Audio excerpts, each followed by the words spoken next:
Hey everyone, welcome back to our channel. Today I'm going to show you how to set up your privacy settings into your Windows 11 in a very simple way.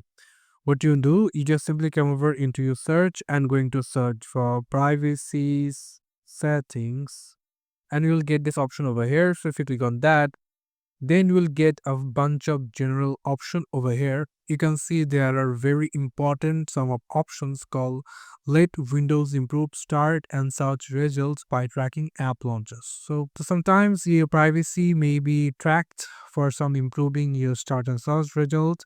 So there are a bunch of options you may need to select.